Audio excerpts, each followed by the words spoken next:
What's going on, guys? It's the Bigs Podcast, episode number 160. And today we're going to finish up the 2024 season by going back to how it all started in the draft room. And we're going to talk a lot about what you guys did in there. Jason has done quite a bit of research here, Jason. And tell us what we're going to be finding out about our teams today. Yeah, absolutely. I did just want to give a quick shout out, get another congratulations to our 2024 Bigs champion, Josh Haber, uh, putting a bow on this season and claiming that trophy for this year. Um, yeah, so basically what we're looking at this year is basically what we did in the draft and how our draft results played out through the whole season. So we're looking at who was your best pick after round one, because round one is probably going to be your best pick regardless. Who was your best value pick? So what was your best pick after round 10 that really stood out as somebody who was a key contributor for you through the season? We're going to look at your injury bust. So who was somebody you drafted pretty early on in the draft, only to see him play a handful of games and never to appear again? Your non-injury bust, so a guy who just absolutely shit the bed for you and you wished you never drafted. A couple of you have some head scratcher moves and draft picks that we're going to look at as our biggest, huh? And then your best ads and your worst drops, either via free agency or trade. Who was your best pickup? Who was your best trade acquisition? Who was your worst drop? Who was your worst trade acquisition? And finally, what I think is kind of a cool little factoid is how many players are left on each team through the whole season.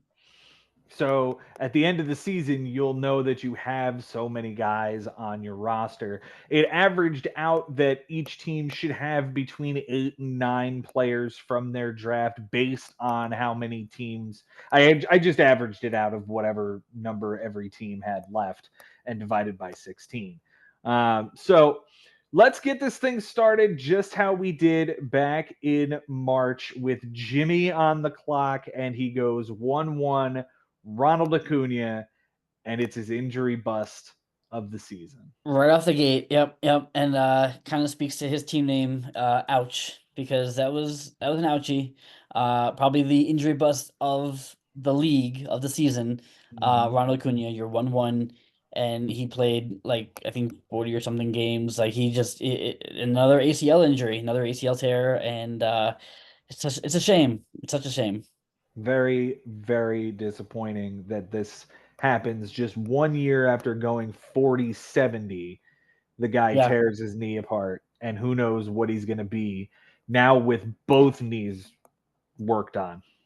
Yeah, yeah. I mean, look, he came back from the first one and then put up the 40-70. So, Mhm. I mean, if anybody has shown that they can come back from an ACL tear and still be a superstar, it's this guy.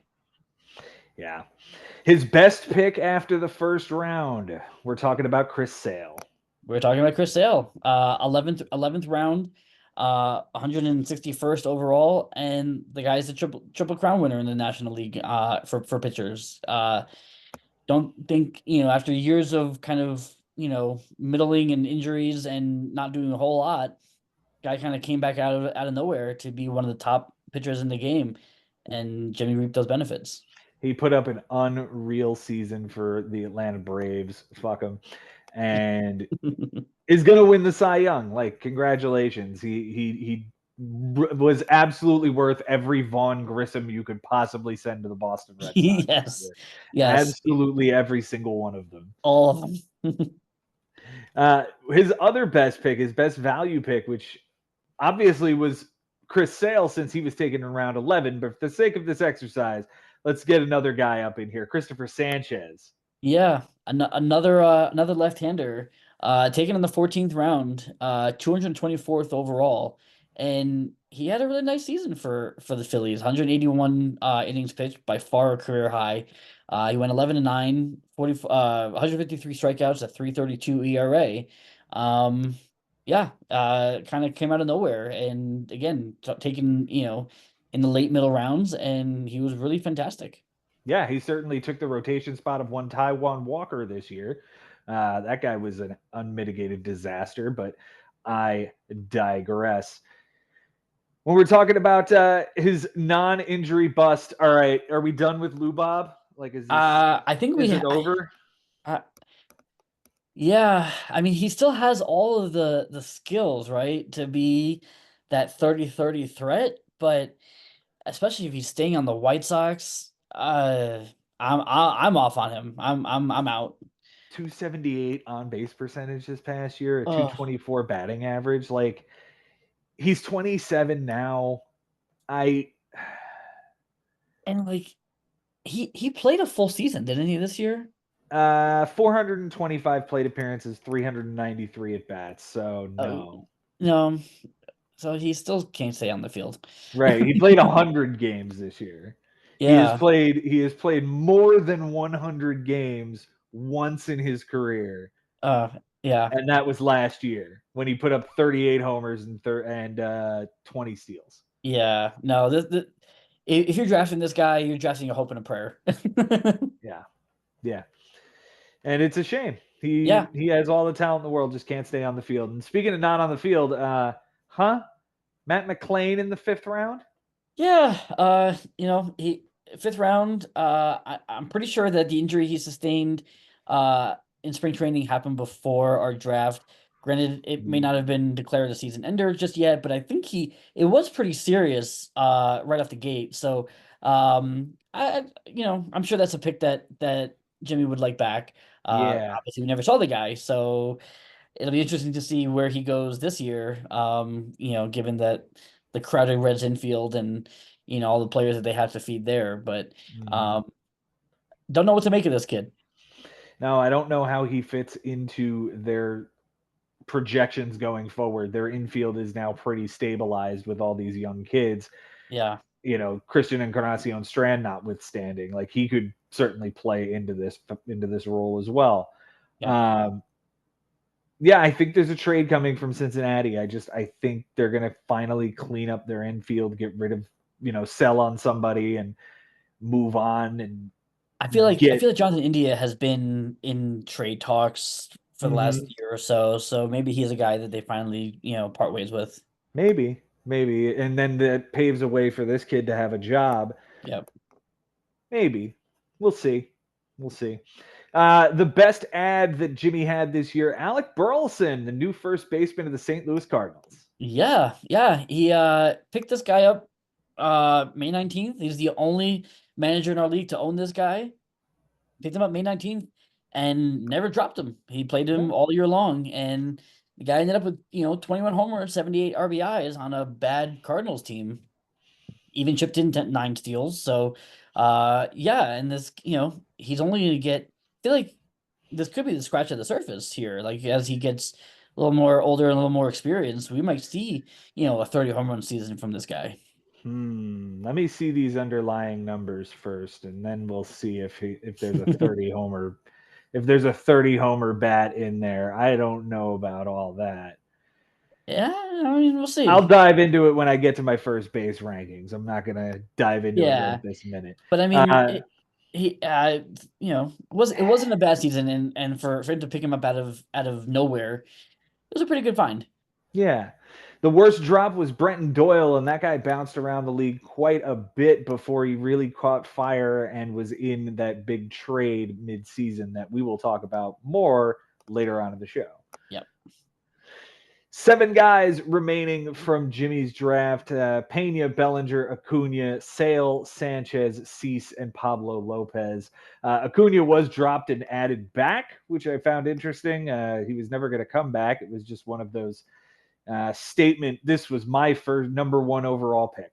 Yes, he started the season with Acuna. He was going to end the season with Acuna no matter what. No matter what.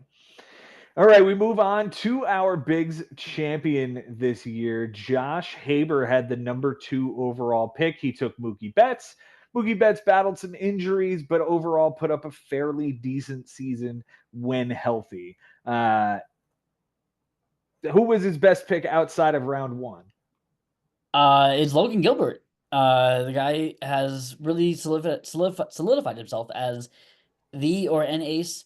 of the Mariners, and he was fantastic this year. One of the best pitchers in baseball. What he pitched to a 3.23 ERA with a sub 1 WHIP, 220 Mhm. strikeouts and 208 innings. Yeah, you sign up for that all day long. He had him, all year. Drafted him in the 5th round, 66 overall. Beautiful. Yeah, absolutely got a wonderful season out of this guy and hasn't missed a start in the last 3 or 4 seasons. So I'll absolutely be drafting him pretty high next year. I would put him in the top 10 of starting pitchers next year. I think that's Oh, a for fair sure. assessment. Yeah, yeah, I'm with you on that. Okay. His best value pick was even better than Logan Gilbert pick. Yeah, Jaron Duran. He picked Jaron Duran in the 12th round, 191st overall, and all he does is hit 285 with a 342 on base, 14 triples, 21 homers, and 75 RBIs with 34 steals. Like I feel like this is what everybody wanted Corbin Carroll to be this year, Mhm. and this is what we got, and it was absolutely amazing. Um, yeah, this is gonna be an exciting kid next year. Don't sleep on Corbin Carroll this year. Like, Oh yeah. don't sleep on him because he could be a really nice back end second rounder next year. It'd be Oh, really absolutely, nice. absolutely. Yeah. His injury bust was you Darvish. Not too much to write home about there. He also had a personal issue that took him off the field for an extended period of time as well. The ones that got me were the non-injury busts. Jordan Walker was an absolute nothing in the 9th round, but the one I want to point out is Dallas Garcia in the 3rd round. That really hurt when you look at what Dallas Garcia put up this year. Yeah, yeah, and I never really liked this guy anyway. I thought he was being a little bit over projected. Just because I don't know, like I know he hit 39 home runs last year, but he's a strikeout machine. He doesn't really get on base a whole lot. Um, and this year he really just kind of laid an egg. Yeah, 25 homers, 85 RBIs, 177 strikeouts, 224 batting average, 284 on base, only a 684 OPS in the 3rd round. I mean, we're talking about if you're looking for a big bopper at that point in the draft, Kyle Schwarber went 40 picks later. Anthony Santander had 45 home or 44 home runs this year, and he went 60 picks later. Yeah. You know, it's really shooting yourself in the foot. But you look at this draft, and he could afford to shoot himself in the foot in the 3rd round, and it's a dude he held on to all year. Yeah, yeah. And there was no injury. It was all just performance based, and he Mhm. stuck with it, just like the Rangers did. Yeah, The Rangers never moved him out of the middle of the order, and neither did Josh. It is funny, and the 3rd round of the Bigs draft, we started with Luis Robert, and then we went to Dallas Garcia, and we'll get to who was after that in our next team. All three non-injury busts. yeah, yeah. The 3rd round was pretty ugly for us this year. Yeah. The best add to this team is Ian Happ. Ian Happ had a really nice season for the Chicago Cubs, led that team in RBIs with, I think it was 85 um, or Yeah. 83, Yeah. somewhere in that neighborhood. Yeah, and he was dropped. Ian Happ was dropped by Jay in early July, and I know I put a claim in for him, and but it went to Josh. He Mhm. bounced all over it and kind of helped solidify his championship run. Yeah, 25 homers, 86 RBIs, 80 walks, a 243, a 341 on base, a 782 OPS. He is pretty consistently going to give you between 17 and 25 home runs Mm-hmm. with 75 to 80 RBIs, but the walks is what's really interesting. He had 99 last year, 80 this year. He is a pretty good walk machine with a little bit of power behind it. Yeah, yeah, and he throws in 15 steals. Like he's a good all around player. Mm-hmm. Yeah. The biggest loss was, in fact, the first trade that he made this year to go get the guy that was replacing Johan Duran for the Minnesota Twins. It was Griffin Jacks. he gave up Nathan Evaldi. Yeah. Yeah, and at the time, it made all the sense in the world, and it still was a very savvy move, by Josh. We saw the way he built this bullpen to kind of have the Twins, the Diamondbacks, the Red Sox, kind of 1 and 1A throughout the bullpen. I just wonder if, looking back at it, if he would have preferred to have kept kind of that horse in the rotation of Evaldi to go with, Logan Gilbert, to kind of give that more steady presence in the rotation. But obviously it worked out anyway for in his favor, so it didn't really matter. Yeah, no, he had a great rotation in this team, and having Evaldi might be the sprinkles on top, right? Right. That's just kind of the way things were going for him this year. He was that good this year. He was. 7 guys left on the roster this year. Mookie, Adalis, Yandy, Duran, Ginkle, and Gilbert. Yandy, Adalis, and Gilbert were dropped during the finals, so we're not necessarily counting that as you didn't have them on your team all year. You most certainly Right. did. You most certainly did. Time to move on to our esteemed commissioner who had the number 3 overall pick. He went with Juan Soto. Very nice pick as he had a career year walking into free agency. Of course he What was did. his best pick after that? Kind of the similar stature, at least in terms of the on base percentage. It's Luis Arias. This guy struck out 29 times in 1 year. Like, there are guys who strike out 29 times in a week, and this guy struck out 29 times in a whole season. Just absolutely incredible. Again, the power and the numbers, the counting stats aren't there. With the 4 homers, but this guy is exactly what Ben does. He collects these on base guys, low strikeouts, and yeah, this guy is absolutely incredible. Back to back to back batting champion, and now he's done it for 3 different teams now.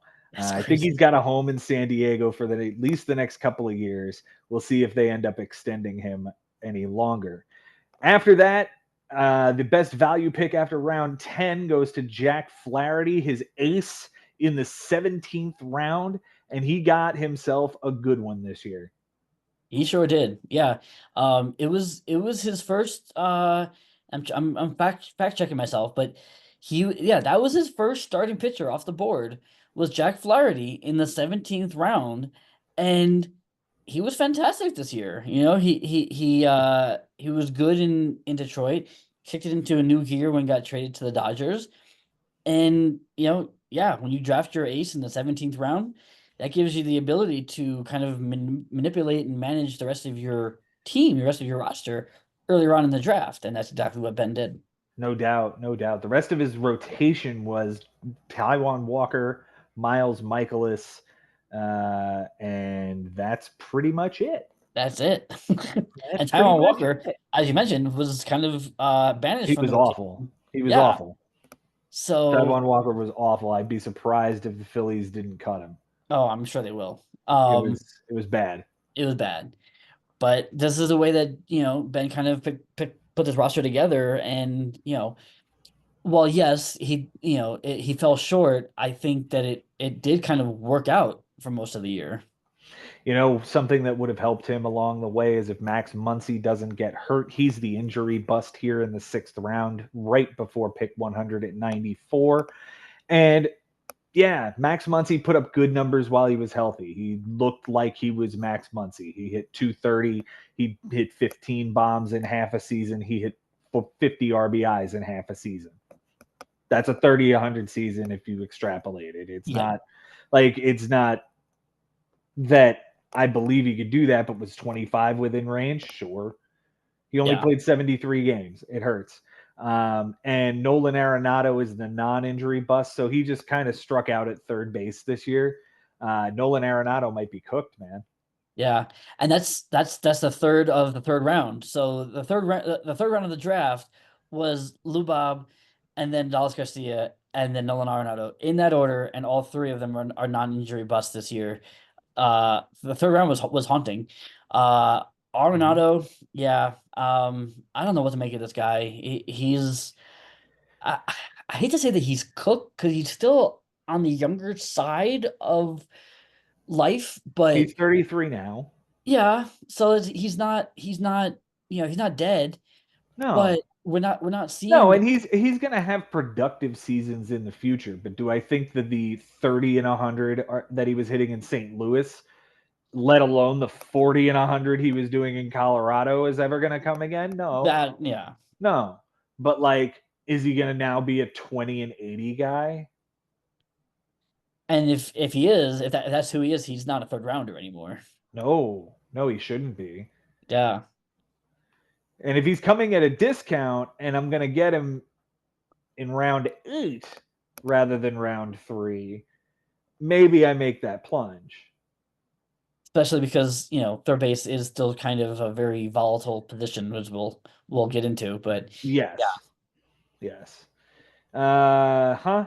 Steven Wilson in the 11th? Huh? Yeah, the guy had no ADP, so nobody really drafted this guy at all, except for Ben, who took him in the 11th round, 163rd overall.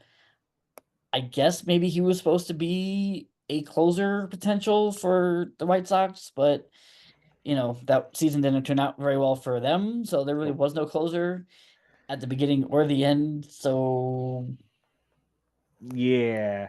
Steven Wilson, I guess, was the shot in the dark. I mean, it's unfortunate that the 11th round is where he does it, where he takes this shot, yeah, because the 11th round was kind of chock full of pretty good to really good players. We talked about Chris Sale already, that went off at the top of the 11th round.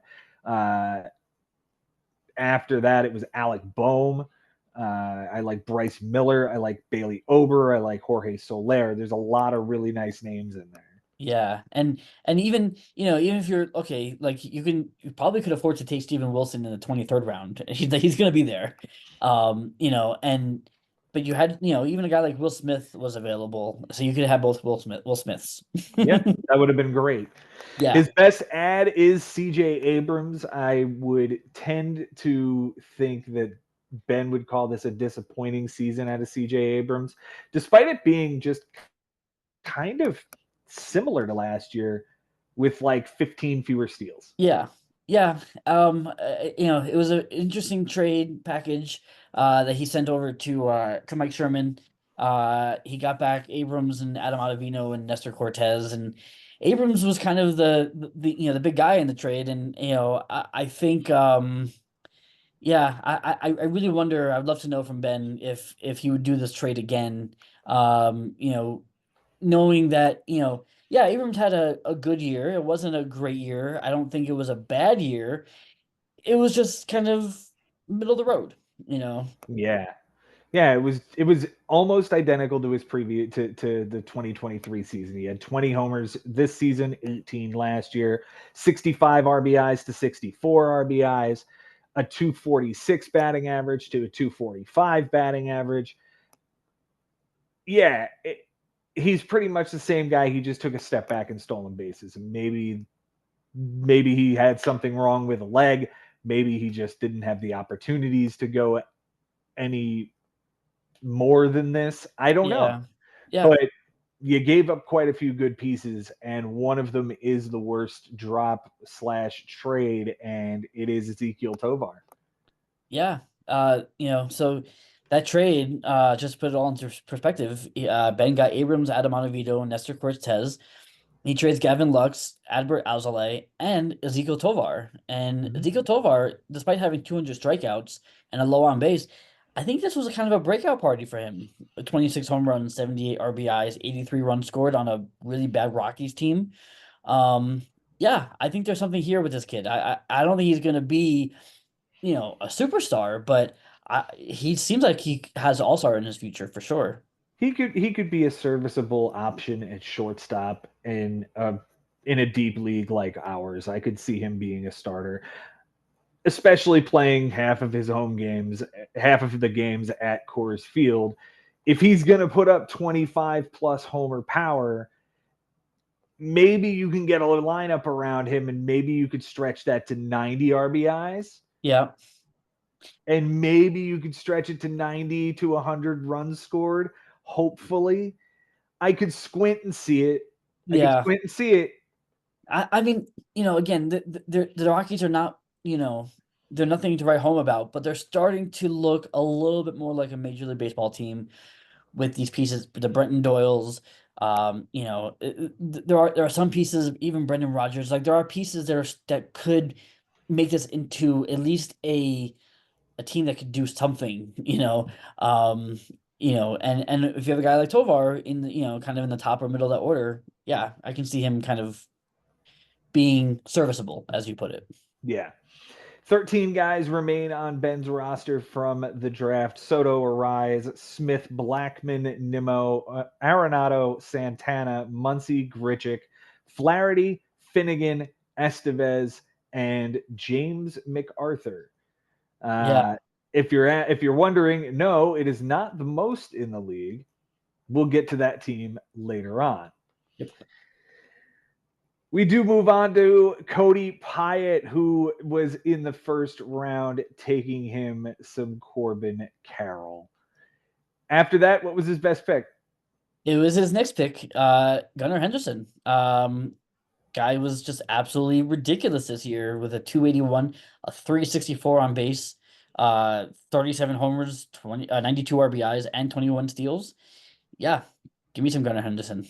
Yeah, Gunnar's going to be a really interesting pick next year. I think he might go first round, somewhere in the back end, but I think he's going to be. I think he's going to be a coveted guy, hitting in Camden Yards. Yeah, His absolutely. best value pick, 10th round or later. You went with Mitch Keller, question mark. I counter with Michael Waka.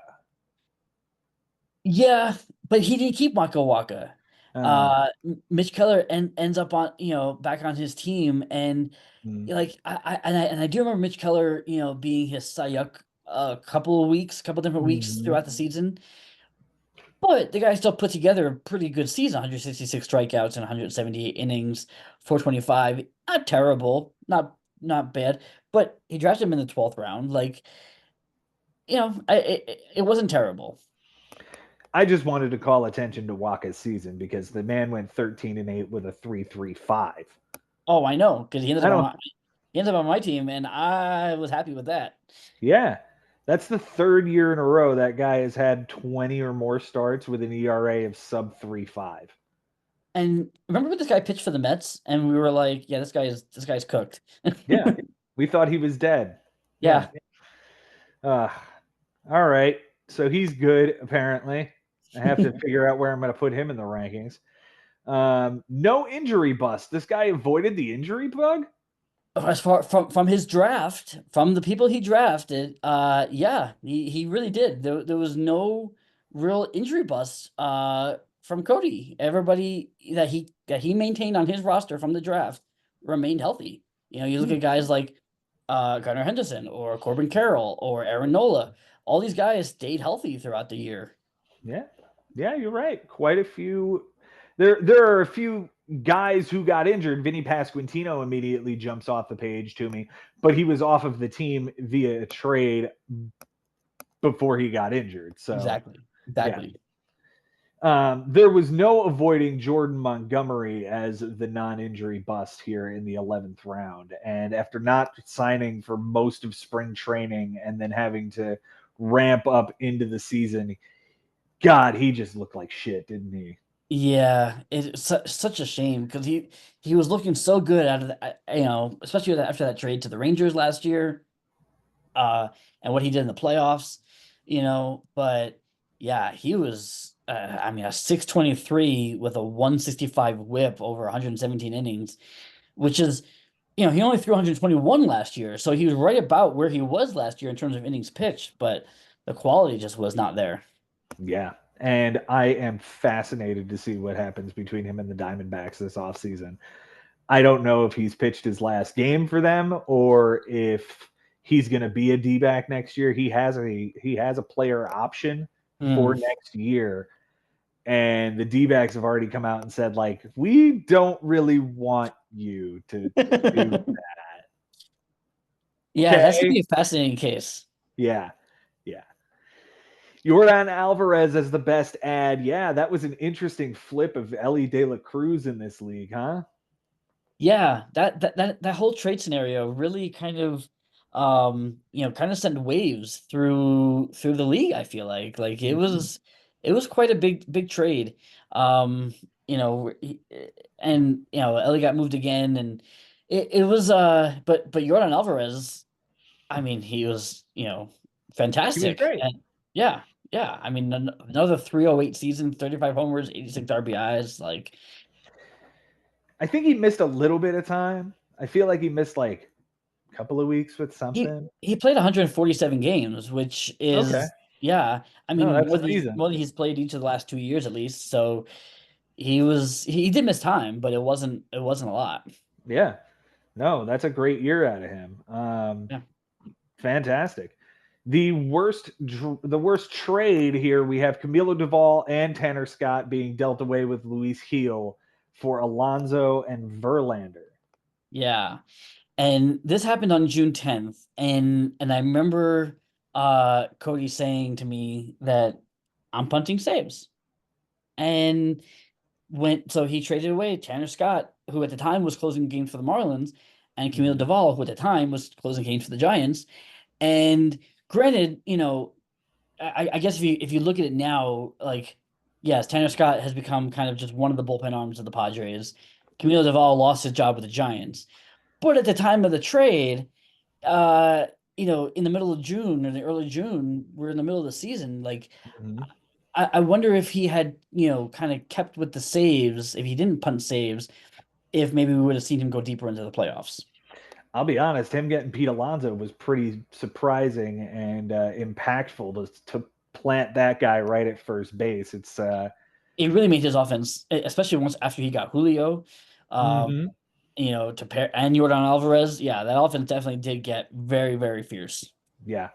With all of these trades, only 5 guys remain on Cody's team from the draft. It's Gunnar Henderson, Corbin Carroll, Cole Reagans, Mitch Keller, and Aaron Nola. Mitch Keller was dropped and added back. Uh, so that's how that stands. Yep. We move to Adam Lowenstein, who was at number 5 in the draft this year. He took Freddie Freeman. Freddie Freeman had an okay year. He had a good year. Yeah. I mean, look, he went through injuries. He obviously had the issue with his son. So there was a lot going on for him, Mm. off the field. And he still put together, while it wasn't a Freddie Freeman season, it was still a really good season. Yeah, this is a good year. 282, 378 on base percentage, 22 homers, 89 RBIs, 81 runs scored. It's a And step back from what we're used to, though. I'm willing to say this is the aberration, and he is not on the decline. I'm willing to say that this was just a blip year because of everything going on in his personal life. I'm willing to give him a pass. Is he the number one first baseman off the board for you next year? Um, I I don't know. You can make a case for Bryce Harper. Mm. Um, I'm right there. It's one of the two of them. Okay. I have to dive into the numbers, but I think he could be. Okay. What is Adam's best pick? You said Rysel Iglesias in the 5th round. I counter with William Contreras in the 10th. Sure. Yeah, that's great too.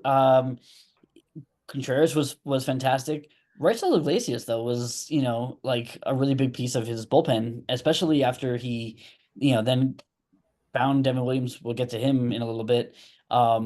But like yeah, I don't know. Yeah, something on Contreras. Celion Contreras, he's the best catcher in baseball right now. Okay. 281 average this past year, 289 last year, 23 homers this year, 17 last year, 9 steals to lead the position. So forget about Real Muto having steals. Forget about random other guy having any kind of stolen base upside in the position. It's William Contreras now that might get you 10. Might get you 10. Okay. Plays really good defense, hits the ball incredibly hard, plays in the middle of a playoff caliber offense that was without their MVP candidate this year and got smushed out by the New York Mets. Yeah. Yeah. Yeah, this was seventh round, 101st overall. Iglesias was the fifth round, 69th overall. Both of those guys were really big pieces of this team. Yeah, 99 runs scored for William Contreras, by the way. Yeah, 99 runs scored. It's great. I like it. The value pick is the very next round after William Contreras. It's Alec Boehm in the 11th. We talked about him in the 11th round, and he was pretty important to the Phillies season. He made this thing go. Yeah, he definitely kind of I know he hit the skids a bit towards the end of the season, but overall it was a 97 RBIs, 280 average. You take that. He led the league. He was second in the National League in doubles with 44. Beautiful. Yeah, just a really really solid season. I think he's top 10 next year at third base. Yeah, again with this position being so volatile as it is, like okay, him or Arenado. Depends on if see.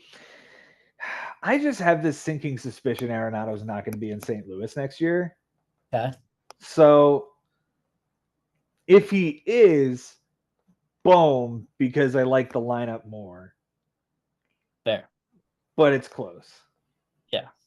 But it's close. Boehm does have first base eligibility, which gives him a little bit of extra leverage, but yeah, it's a good thought. Yeah. Yeah. Estuary Ruiz is the injury bust. Man, this guy was supposed to steal like 70 bags, wasn't he? Yeah, Yeah. and I think there's still hope for this guy. There was even talks of him, coming back this year. I think there's still hope for him, but yeah, this was supposed to be a guy that they were going to count on, and he just couldn't show up. Yeah, no, he only had 55 at bats this year. So no, that was not a good pick. It was not a good pick at all.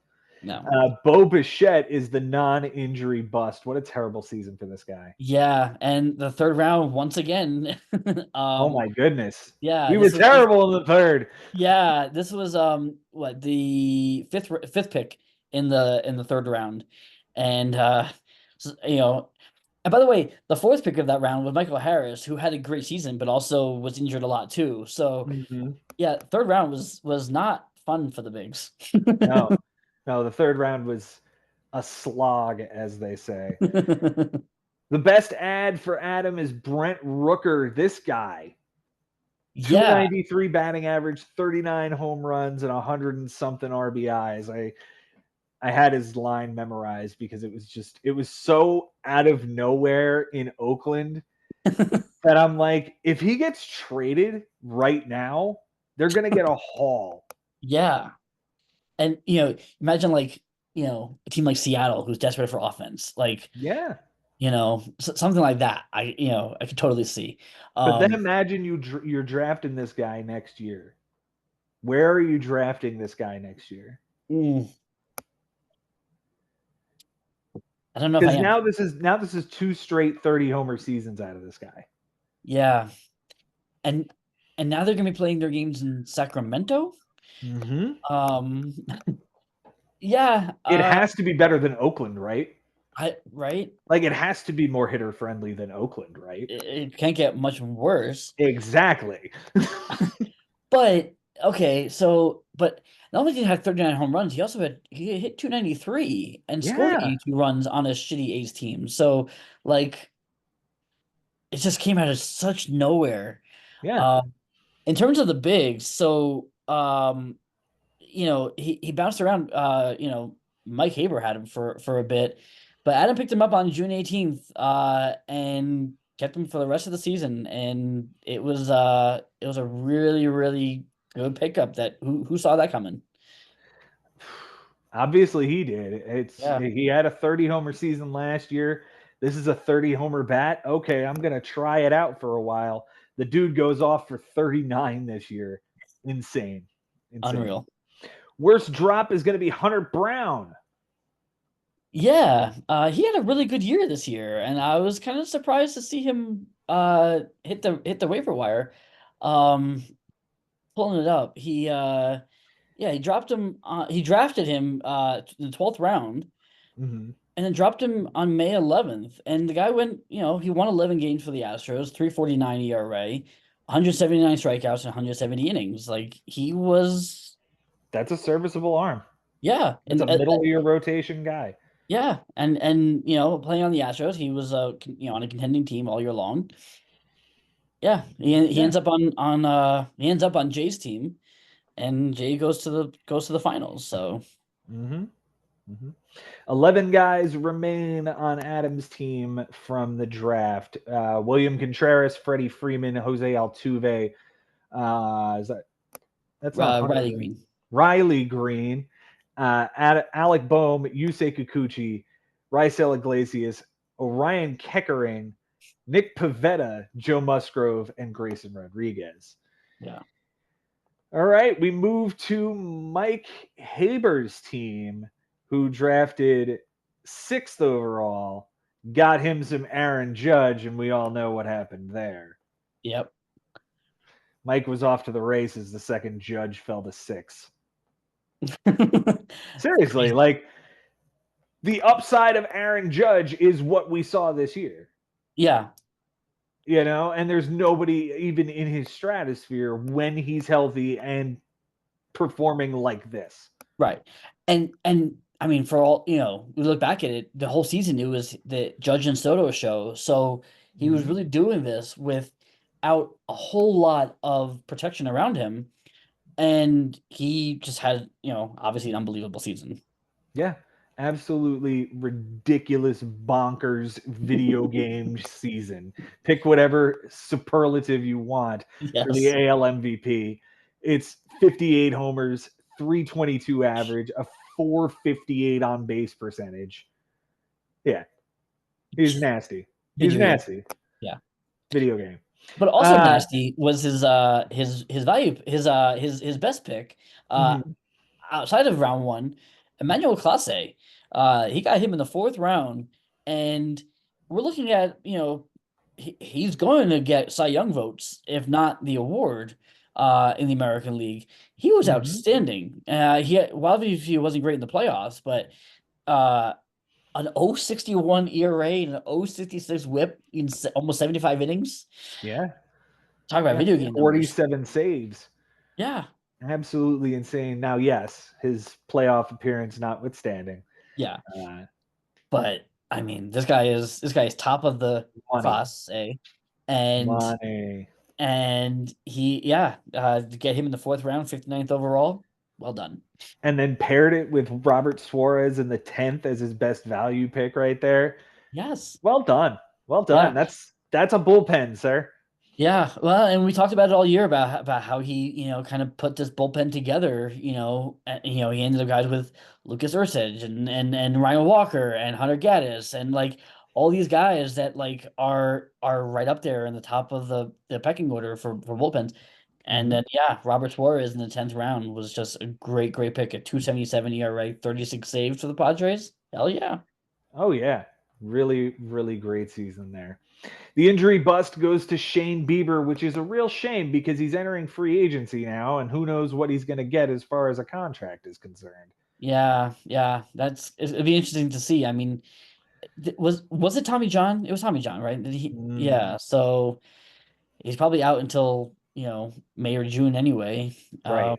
yeah, so he's gonna get probably one of those like prove it deals. 1 year prove it deal. Yeah, I like the Mets to do that, I'll take it. right? I'll take it. Yeah. Why Yeah, not? for like the same money we were paying like Severino or Mania, Yeah. I we mean, just get Shane Bieber he's on a still bounce back year, he'll be going to his age 30 season. So even if like one with an option. Like, yeah, let him bounce back and give you, he'll be ready for the stretch run. You pair him with Kodai Senga. Yeah. I'll take it. I'll Yeah. take it. The non-injury bust, it's Jonah Heim and Will Smith in the 11th and 15th, respectively. Will Smith was drafted to be the closer of the Kansas City Royals for Mike Haber. Didn't work Yeah. out that way. Didn't have a good season. Oh, well. Yeah, right. And Jonah Heim, look, 15th round, so it's not a big investment there either, but it kind of left Mike with, out of real, serviceable catcher, which, again, didn't really matter a whole lot. Mhm. But it was still just a very bad year after coming off of such a really kind of impressive year. So Well, maybe the truth lies somewhere in between the two seasons is what Jonah Heim really is. We're gonna have to wait and see. I'm certainly not going to be drafting him next year. I don't foresee a comeback of epic proportions here. I'm yeah, just I not mean sold. I'm just not sold.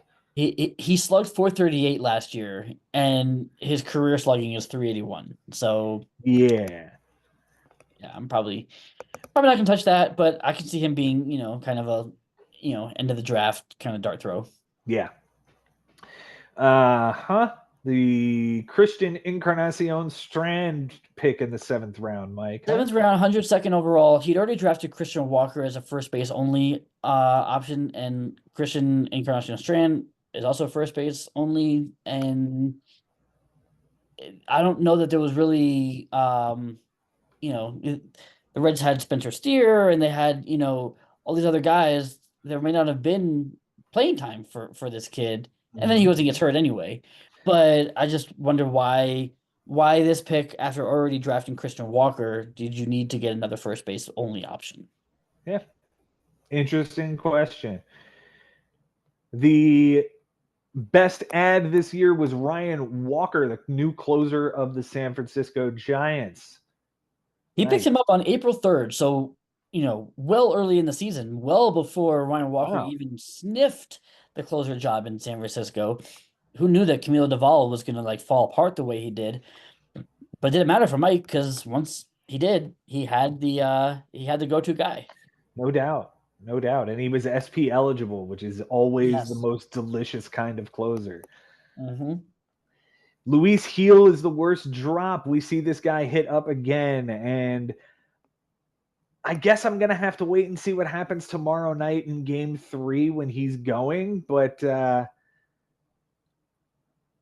what do we make of this kid? Is he going to, first of all, is he going to win the AL rookie? No, he wouldn't win rookie of the year. He qualified last year, right? Yeah. Um, right. I think that's accurate. Um, I'll double check it. but yeah, he had a really good year. 350 ERA, 171 strikeouts, 15 wins for the Yankees. And like you said, he's pitching in the World Series. I mean, this kid is he's legit. He's still a rookie. He's still a rookie. He So is still a rookie. yeah, and Mike dropped him back on March 29th, and he kind of bounced around a little bit. He went to Frank and then was part of that trade to Cody, ended up on Cody's team. Um, Mm-hmm. yeah, I just wonder why the drop so early in the season, especially from a Yankee fan. Yeah. Maybe he didn't like having the Yankee on the team. I don't know, but he's got Aaron Judge. So what do I know? Yeah. 8 guys remain on the team from the draft. It is Walker, Judge, Castellanos, Ozuna, Castillo, Suarez, McGill, and Clase. We move to Costas's team, who drafted 7th overall, and his first round pick was Julio Rodriguez. Interesting draft pick, interesting season from Julio. What do you make of him this year, and where would you expect him to go off the board next year? I have no idea. Yeah, I don't think he's a first rounder. I don't think he's a first rounder anymore. Or Mm, at least not this year. I it's like I can see him in the second round. I don't think he goes past the second round. mm, Um, I as a former owner of him, uh, I don't know. I'd have to see how spring training is going for him, maybe, and what the Mariners do around him to kind of give him some protection in that lineup. But mm. um, yeah, it was a rough season for him. 273 batting average, which is very nice, but a 325 on base percentage, only 20 homers and 24 steals. This was a guy getting drafted in the top 10 in most leagues, and you saw just fall from the 30-30 plus season we saw in 2023 and the 25-25 season we saw in 2022. Mm-hmm. Disappointing. Yeah. Uh, his best pick after round one.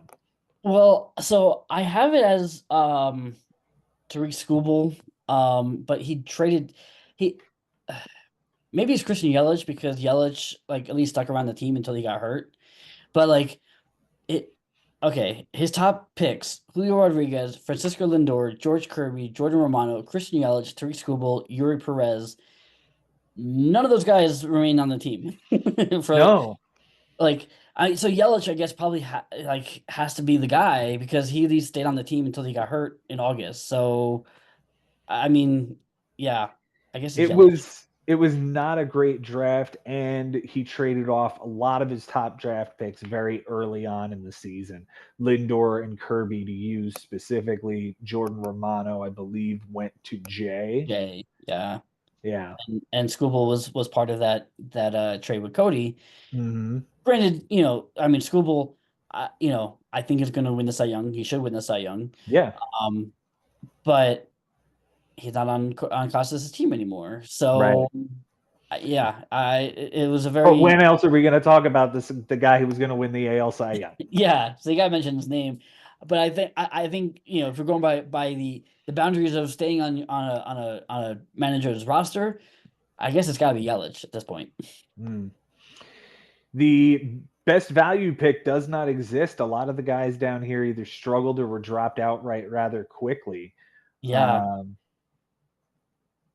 the Eh, only guy I see that had a good year that just jumps out to me is Mackenzie Gore, who had a nice year. yep. He Um, kind of bounced. He he kind of most bounced certainly around. bounced around, and Yeah. Um.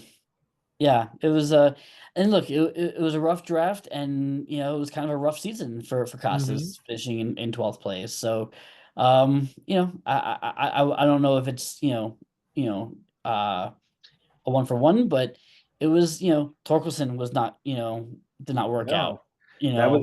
that was the non-injury bust in the 12th round. Yeah. Yeah. Just not good. No. And I'll be honest, coming into the season, I loved the idea of having Torkelson on the team. Like Yeah. I wanted to have Torkelson on my team, but I ended up with Harper in the second round. And then that shot that right out the window. But when I saw that Costas got Torkelson, I was pretty excited for him. I thought this would be a 30 and 100 season for Spencer Torkelson, and I was way off.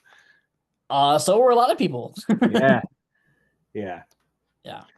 The injury bust for him was Yuri Perez, which also turns into the biggest, huh? Yeah. Yeah. This guy he drafted him in the seventh round, 103rd overall. Didn't make a single appearance this year. And we knew that like this kid's all these Marlins young kids, like I don't know, they're all hurt. They're always get hurt. They're so talented, but they can't stay on the mound. And he's a Tommy John victim. Yeah. See you sometime next year. Hopefully. Hopefully. Hopefully. Get well soon. We'd love to see your arm.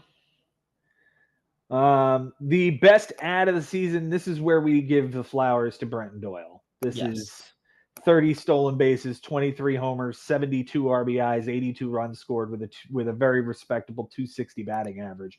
317 on base. I'd like to see him do a little bit better on. Sure. The 153 strikeouts. I'd like to see him cut down on a little bit. But overall, it was a good season. And by the way, he plays a fantastic outfield too. So like he's not going anywhere, and he's hitting in the top or middle of the Rockies order, say what you will about it, but he's gonna be there. And if he can put up 72 RBIs in 149 games in this lineup, let's see what he can do next year. Yeah, we'll see what he's capable of, where he's going to be hitting. That the biggest thing is where he's hitting in the batting order for me. Yeah. because now there's no more Charlie Blackmon to lead off. So they need to find a new leadoff hitter. It could be him. It could be him. Yeah. Just saying.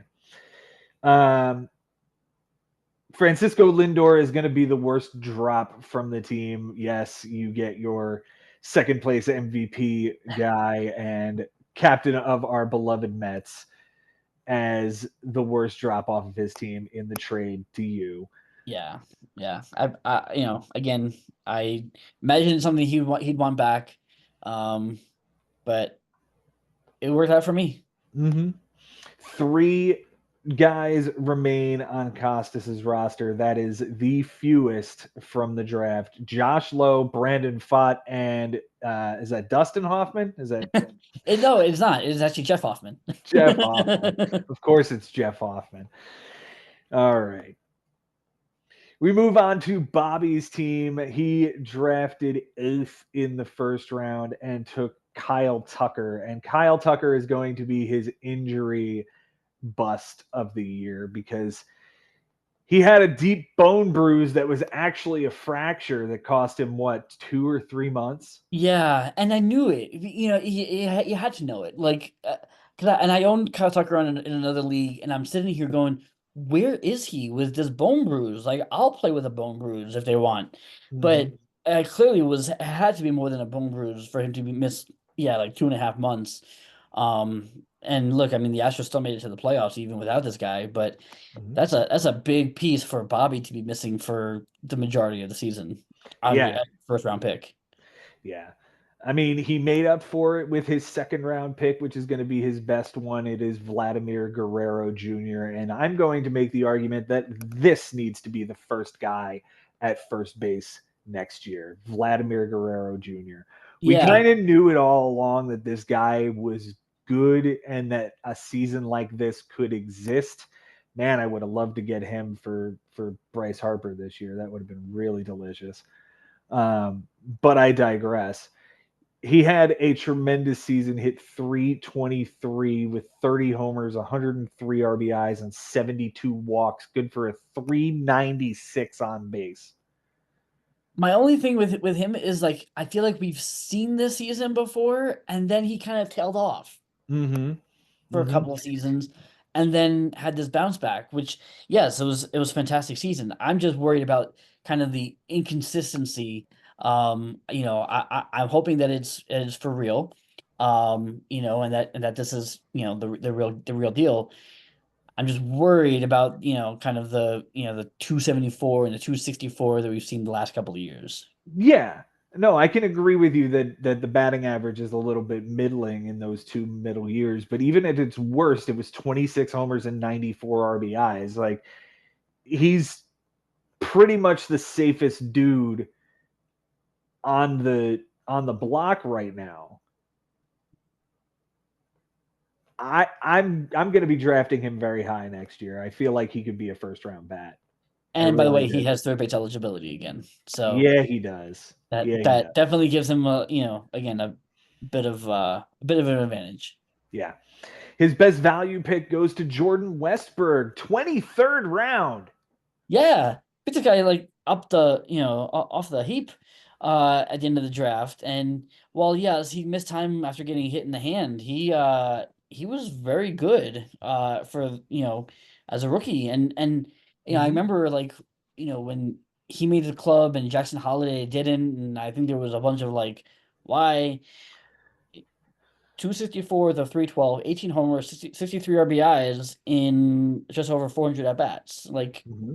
was a good season. 26 doubles. I like to see that. Mhm. 793 OPS. This is an absolutely acceptable season from a rookie. That Yeah. he's the same age as Vladimir Guerrero, by the way. Just pointing that out. Like Vlad's only 25. Vlad's only 25 right now. Him and Juan Soto, both of those guys, I feel like they've been around forever and they're still Mm-hmm. babies. Yes. Yes, because they come into the league so young. Yeah.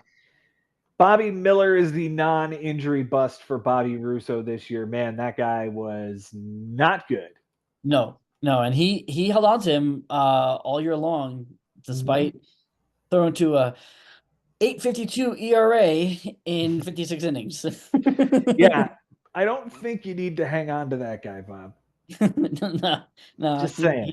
it's safe. I'm just saying, like, it's an 8.5. Yikes. Yikes. Yeah. David Fry is going to be his best ad. That guy was catcher eligible and hit like 20 homers, didn't he? Yeah, and he catcher eligible and outfield eligible. It's like so like he really kind of is a good utility weapon to have, available to you, be anywhere. Catcher, first base, left, right, like 14 homers, 51 RBIs, a 263 with a 356 on base. 356 on base. That's really impressive. Yeah. That's actually really good. I'm surprised that it's that good. I'll have to move him up in my catcher rankings that I thought were Yeah. completely done. And he will still keep catcher eligibility, so Oh, that's great. yeah, he'll qualify. Look, I mean, this kind of came out of nowhere. He played 122 games this year Mhm. after just 57 last year. So there's not much of a sample size to talk about, but He did also hit that really dramatic home run he did. against the Yankees. He absolutely did. Yeah. So I just, it seems like he wasn't as much, and maybe the Guardians changed things around, but he was kind of in and out of the lineup. I'd like to see him Mhm. be a guy in the lineup like going forward. Yeah, we'll have to see what the Guardians do in the offseason. Nothing. Uh, who they move away and get younger toward, because that's all they ever do. That's Yeah, all they ever do. exactly. Worst drop is Jake McCarthy, who had a nice season. He really did. He ends up on Costas's team after a bunch of, he kind of bounced around a lot. Mm.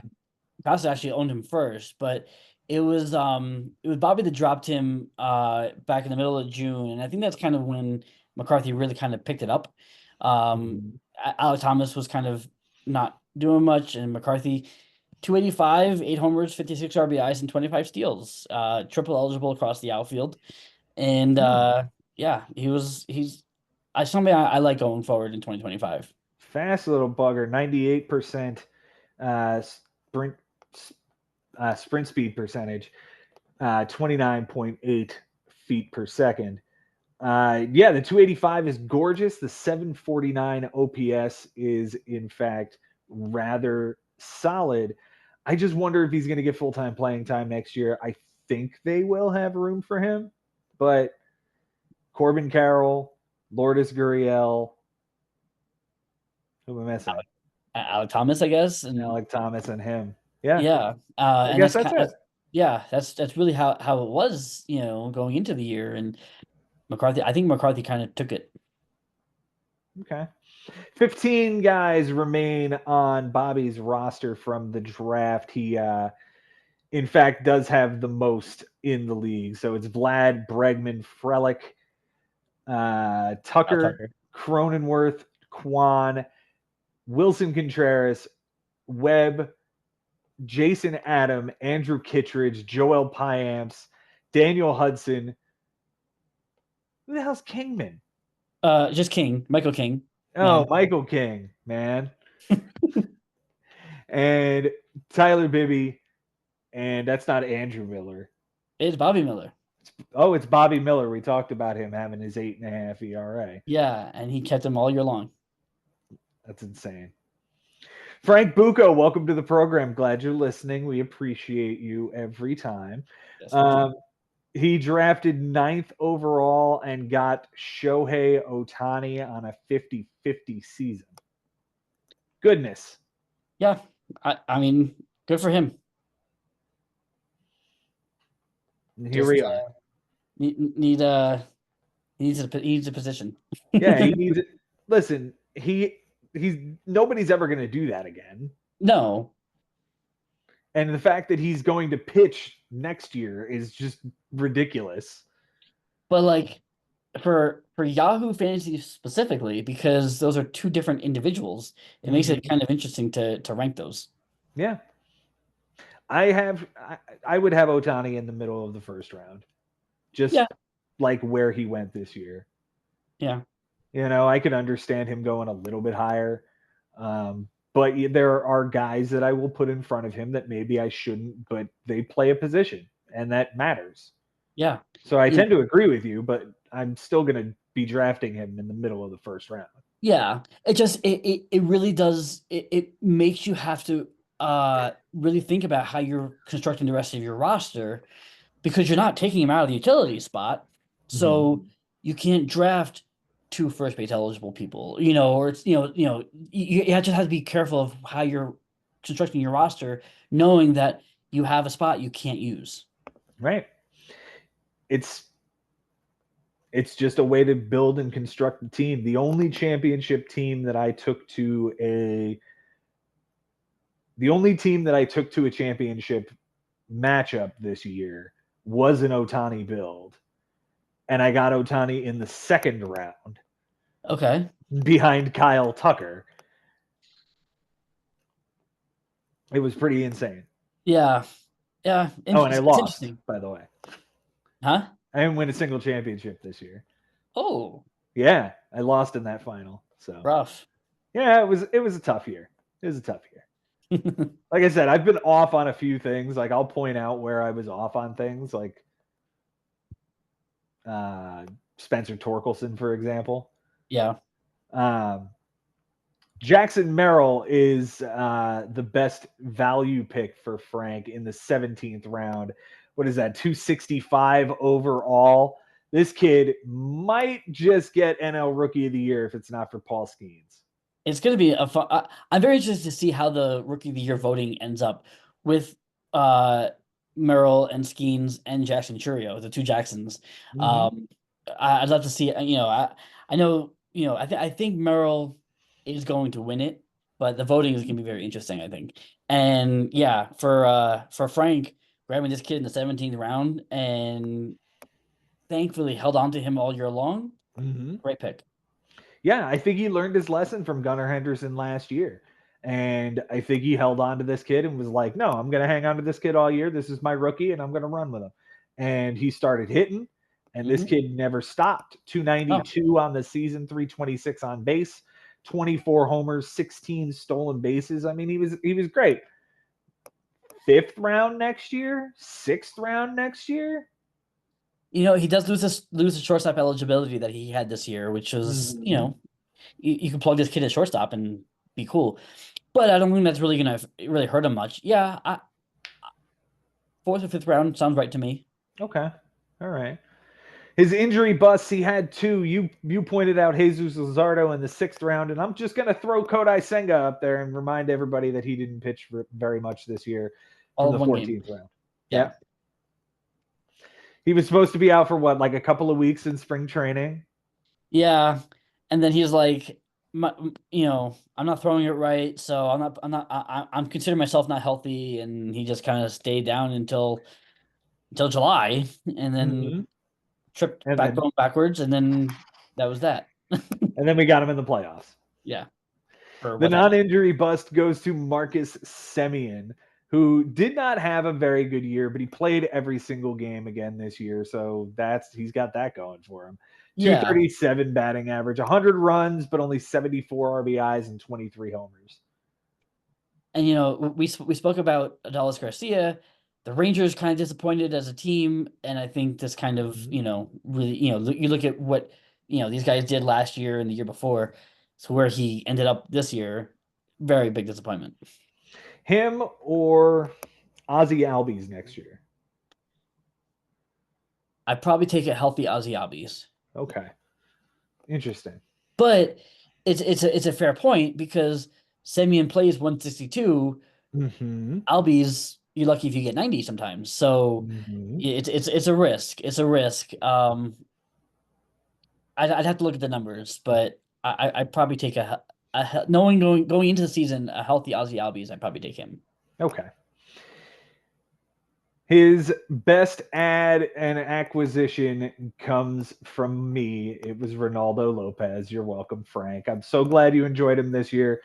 Actually, you're the reason I drafted him because we were doing a draft together on one of the public leagues we ran together this year, and he suggested, "Hey, let's draft Ronaldo Lopez. He's going to be the 5 in Atlanta." And I'm like, "Okay." So when the draft came, okay, I end up trading him back to Frank. That's absolutely hilarious. His worst drop is Ellie De La Cruz and Josh Hader to me. Yeah. The trades, yes, Frank did get better at the trades, but there were still some that bit him pretty hard this year, and I think those were two big ones. I just want to give Ronaldo Lopez his flowers, though. I don't. I just want to give him the due that he has. He threw to a 1.99 ERA this year across 26 starts.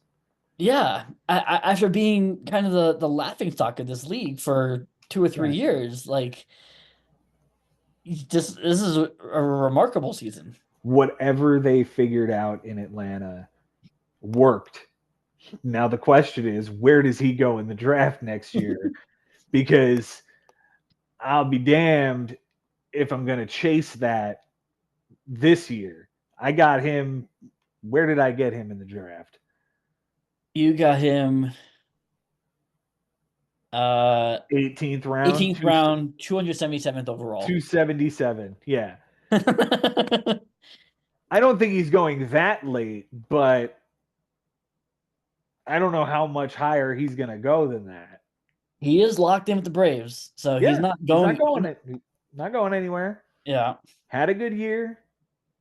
Braves are known to churn out pitchers.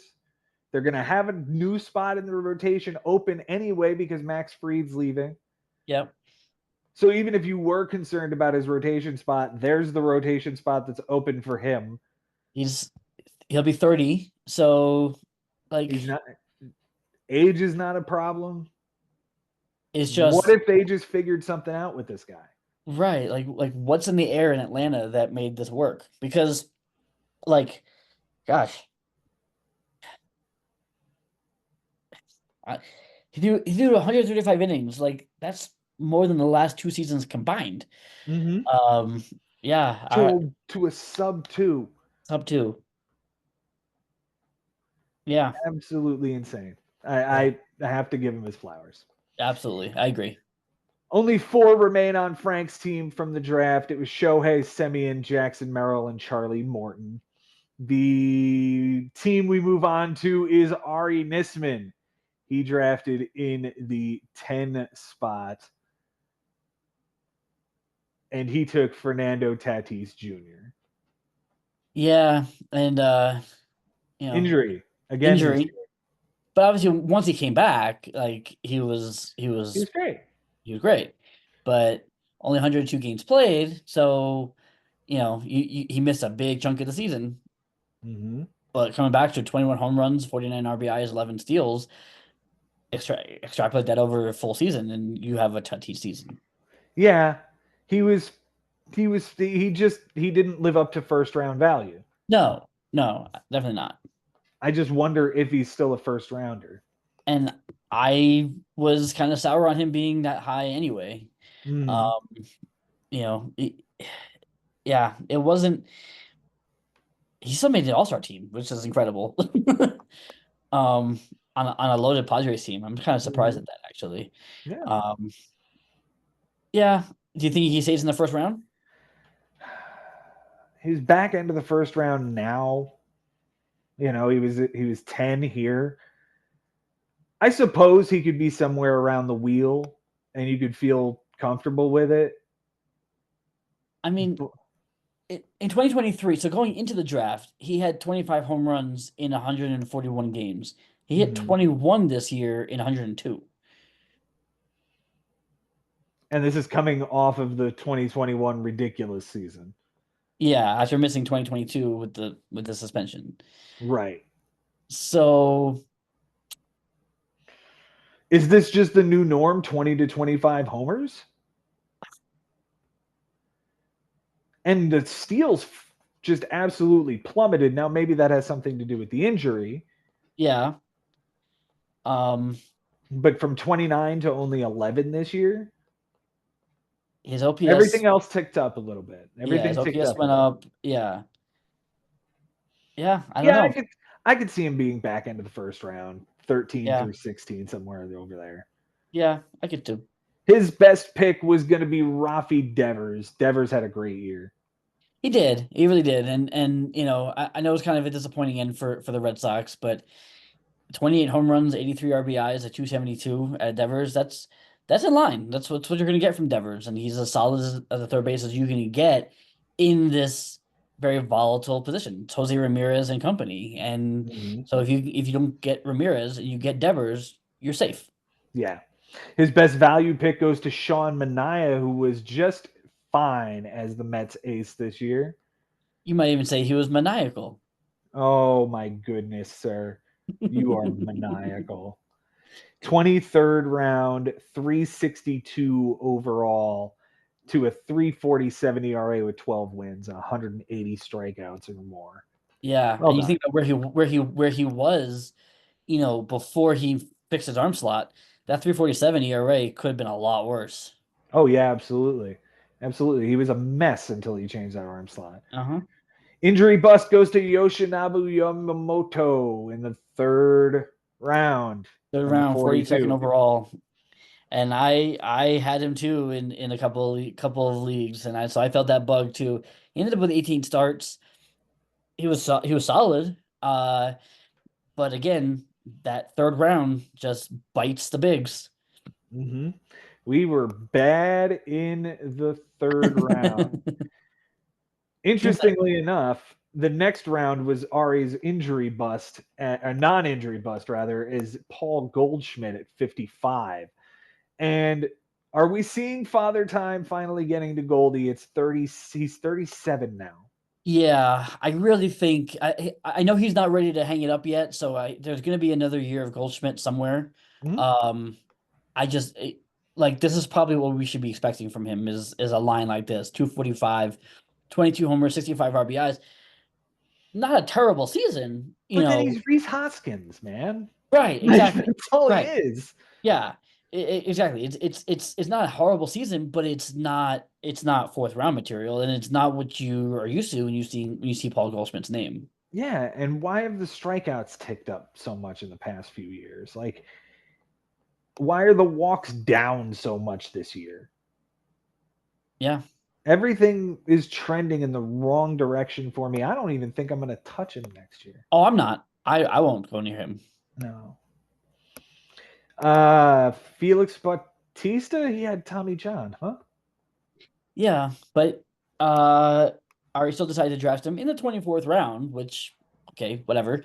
But I guess for a team that doesn't really carry closers, or Mhm. or pitchers, taking Bautista in the 24th round, maybe there's a hope that he comes back in the end of the season. I don't know. Huh? Huh? Kirby But Yates is his best ad. He did great with that one. yeah, yeah, that was a fantastic ad. Nobody drafted him. He picked him up right before the start of the season, right after our draft. Held on to him all year long and got 33 saves out of the guy. 33 saves out of that guy with a 1.17 ERA. That is filthy. Yeah, Is he like a free agent? Like what's I, his that's a contract great situation? question, actually, because I feel like um, he's a free agent. Yeah. There Yeah, you he is. go. There's a name. This dude's gonna get paid somewhere. Somewhere. I'd like him to be in Queens, The please. only thing is, you kind of forget, but he's gonna be 38. Yeah, he's gonna be 38 when the season starts. Fine on a 1 year deal. On a 1 year deal. But Yeah. I mean, he's You gonna think he's gonna want to somebody? go somewhere we can close. Hmm, I don't know. It's different when you're on a winner. We'll see. NLCS. Where was I? The worst drop goes to AJ Puck. Yeah, AJ Puck had a good year. he did, didn't he? Yeah, he had a good year, especially once he got traded to the Diamondbacks. He became, a high leverage reliever out of there. 3.15 ERA, 58 appearances. Yeah, he was pretty good. All right. I didn't even know that AJ Puck had a good year. Yeah, yeah. He look. he's not a starter. Like, keep him in the bullpen, and he's fantastic. Like, he's a Mhm. great lefty weapon out of that bullpen. He was great. 71 in the third innings. I mean, a 4-9, but remember, half of his season was playing for the Marlins. So, Right, right. like, but More than 88 a strikeout strikeouts. an inning. More Uh-huh. than a strikeout an inning, a 1-1-1 whip. Yeah, Yeah. he looks good. He Yeah. looks like a good solid middle reliever Yeah. for a few years. Ari also had 15 guys left on his roster from the draft. Tatis, Devers, Goldschmidt, Swanson, Ward, Stanton, Varsho, Raleigh, Rafaela, JD Martinez, Snell, Gray, Manaya, Diaz, and Yamamoto. Well, he didn't make a whole lot of roster moves on the season, so No. not No. not surprising. Yeah. Yeah. And we know that's Ari and Mike Sherman style that, and in fact, Ari made by far the fewest roster moves in the league this year with 39. Mm-hmm. The next was like Sherman with like 60 something, 74. 74. Yeah. Okay. They were the only two to not hit triple digits in moves. Mm-hmm. Henry Collins drafted 11th overall, and he picked Bobby Witt Jr. And man, did he have a good season for you, Henry. Yeah, and another guy, who really, like, he'll be second place in the MVP, but he really should be 1A in the MVP voting this year. He was fantastic.